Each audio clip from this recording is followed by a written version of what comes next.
சுண்டைக்காய் பச்சைப்பயிர் போட்டு ரெடி. இதோ தாளிச்சு கட்டி தேங்காய் எண்ணெயில் கடுகு உளுத்தம்பருப்பு கருவேப்பிலை சுண்டைக்காயும் பச்சைப்பயிரையும் நல்லா வேக வச்சுட்டு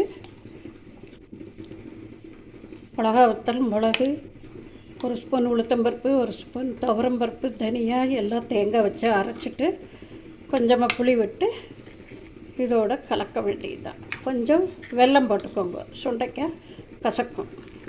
எல்லோரும் வீட்டில் ட்ரை பண்ணி பார்த்துட்டு கமெண்ட் போடுங்க. இது நம்ம பச்சைப்பயிறு சுண்டல் தான் சாப்பிடுவோம், அதுக்கு பதிலாக இந்த மாதிரி ஒவ்வொரு வெஜிடபிள்ஸோடையும் சேர்த்து பண்ணால் சூப்பராக இருக்கும்.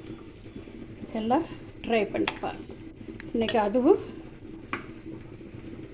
வெண்டைக்காய் பொரியல் சிம்பிள், அவ்வளோதான். ஓகே, பாய்.